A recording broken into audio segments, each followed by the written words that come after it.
Operation ಸಿಂಧೂರ ಕಾರ್ಯಾಚರಣೆಯ ಬಳಿಕ ಪಾಕಿಸ್ತಾನದಲ್ಲಿ ಆರಂಭದಲ್ಲೇ ಹೇಳದ್ನಲ್ಲ, ಎಮರ್ಜೆನ್ಸಿ ತುರ್ತು ಪರಿಸ್ಥಿತಿ ನಿರ್ಮಾಣ ಆಗಿದೆ ಅಂತ. ಪಾಕಿಸ್ತಾನದ ಬಹುತೇಕ ಏರ್ಪೋರ್ಟ್ಗಳು ಕೂಡ ಸ್ತಬ್ಧವಾಗಿದೆ. ಜನ ಓಡಾಡೋದಕ್ಕೂ ಕೂಡ ಭಯ ಪಡ್ತಿದ್ದಾರೆ. ಅಂಥ ವಾತಾವರಣ ಪಾಕಿಸ್ತಾನದಲ್ಲಿ ನೋಡೋದಕ್ಕೆ ಸಿಗ್ತಾ ಇದೆ. ಇಂಡಿಯನ್ ಏರ್ ಸ್ಟ್ರೈಕ್ಗೆ ಉಗ್ರರು ಸರ್ವನಾಶವಾಗಿದ್ದಾರೆ. ಕ್ಷಣ ಕ್ಷಣಕ್ಕೂ ಆತಂಕದಲ್ಲೇ ಪಾಕಿಸ್ತಾನ ಕಾಲ ಕಳೀತಾ ಇದೆ, ಕ್ಷಣಗಳನ್ನ ಕಳೀತಾ ಇದೆ ಅನ್ನೋದ್ರ ಡೀಟೇಲ್ಸ್ ಇದು.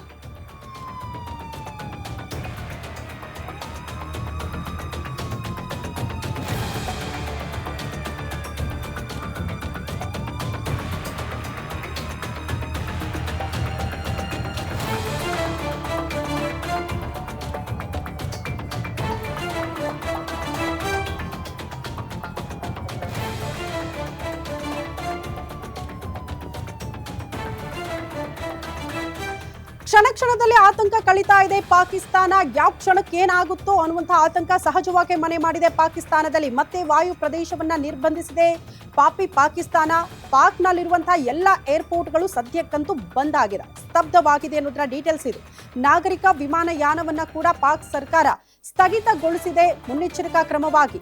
ಗಡಿಯಲ್ಲೂ ಭದ್ರತೆಯನ್ನ ಹೆಚ್ಚು ಮಾಡ್ಕೊಳ್ತಾ ಇದೆ ಅಂತೆ ಪಾಕಿಸ್ತಾನ ಸರ್ಕಾರ. ಏನೇ ಮಾಡಿ ನಮ್ಮ ತಂಟೆಗೆ ಬಂದ್ರೆ ಬಿಡೋ ಮಾತೇ ಇಲ್ಲ. ಬರೋಕ್ಕೂ ಮುನ್ನ ಯೋಚನೆ ಮಾಡಬೇಕು. ಅದೇ ಆರಂಭದಲ್ಲೇ ಹೇಳ್ದಂಗೆ, 1 ಹೆಜ್ಜೆ ನೀವು ಮುಂದಕ್ಕೆ ಬಂದ್ರೆ 100 ಹೆಜ್ಜೆ ನಾವು ಮುಂದಕ್ಕೆ ಬರ್ತೀವಿ ಅನ್ನುವಂಥ ಉತ್ತರ ಭಾರತೀಯ ಸೇನೆಯಿಂದ ಆಲ್ರೆಡಿ ಕೊಟ್ಟಾಗಿದೆ. ತುರ್ತು ಪರಿಸ್ಥಿತಿ ಪಾಕಿಸ್ತಾನದಲ್ಲಿ. ಅಲ್ಲಿನ ನಾಗರಿಕರು ಯಾಕೆ ಬೇಕಾಗಿತ್ತಪ್ಪ ಇದೆಲ್ಲ ಅಂತ ಸರ್ಕಾರದ ವಿರುದ್ಧನೇ ಚೀಮಾರಿ ಹಾಕ್ತಿದ್ದಾರೆ. ಅಟ್ ದ ಫಸ್ಟ್ ಟೈಮ್ ಅಲ್ಲ, ಹಲವು ಬಾರಿ ಅಲ್ಲಿನ ಜನ ಸರ್ಕಾರದ ವಿರುದ್ಧ ದಂಗೆ ಎದ್ದಿದ್ದಾರೆ. ದಯವಿಟ್ಟು ನಮ್ಮನ್ನ ಬದುಕಕ್ ಬಿಡಿ, ಕುಡಿಯೋಕ್ ನೀರು ಸಿಗ್ತಾ ಇಲ್ಲ, ತಿನ್ನಕ್ ಆಹಾರ ಸಿಗ್ತಾ ಇಲ್ಲ, ಒಪ್ಪತ್ತಿನ ಊಟಕ್ಕೆ ಪರದಾಡುವಂತಹ ಪರಿಸ್ಥಿತಿ ಇದೆ ಅಂತ. ಇಷ್ಟೆಲ್ಲ ಇದ್ರೂ ಕೂಡ ಪಾಕಿಸ್ತಾನಕ್ಕೆ ಬುದ್ಧಿ ಬಂದಿಲ್ಲ ಅನ್ನೋದೇ ವಿಪರ್ಯಾಸದ ಸಂಗತಿ. ಅದಕ್ಕೆ ಬುದ್ಧಿ ಬರೋದು ಇಲ್ಲ ಈ ಜನ್ಮದಲ್ಲಿ ಅಂತ ಅನ್ಸುತ್ತೆ. ಸದ್ಯ ಆತಂಕದ ವಾತಾವರಣ ಪಾಕಿಸ್ತಾನದಲ್ಲಿ. ಜನ ಈಗ ಆತಂಕದಲ್ಲೇ ದಿನಗಳನ್ನ ಕಳೀತಿದ್ದಾರೆ. ಒಂದಷ್ಟು ಕ್ರಮಗಳನ್ನ ಕೂಡ ಪಾಕಿಸ್ತಾನ ಕೈಗೊಳ್ತಾ ಇದೆ ಅನ್ನೋದ್ರ ಡೀಟೇಲ್ ಸಿಗ್ತಾ ಇದೆ. ಸೊ ಹಾಗಾಗಿ ಹೇಳಕ್ಕಾಗಲ್ಲ, ಆಪರೇಷನ್ ಸಿಂಧೂರ ಆದ ತಕ್ಷಣ, ಈ ಕಾರ್ಯಾಚರಣೆ ಆದ ತಕ್ಷಣ ಎಲ್ಲವೂ ಕೂಡ ಮುಗಿದೋಯ್ತಾ ಅನ್ನುವಂಥ ಪ್ರಶ್ನೆಗೆ ಇಲ್ಲ ಅನ್ನುವಂಥ ಉತ್ತರ ಸಿಗುತ್ತೆ ಭಾರತೀಯರಿಗೆ. ಕಾರಣ, ಯಾವ ಕ್ಷಣಕ್ಕಾದ್ರೂ ಅಟ್ಯಾಕ್ ಆಗಬೇಕು, ಬಟ್ ಆ ಅಟ್ಯಾಕ್ ಆದ್ರೂ ಕೂಡ ಅದನ್ನ ನಿಭಾಯಿಸುವ ಶಕ್ತಿ ಭಾರತೀಯ ಸೇನೆಗಿದೆ.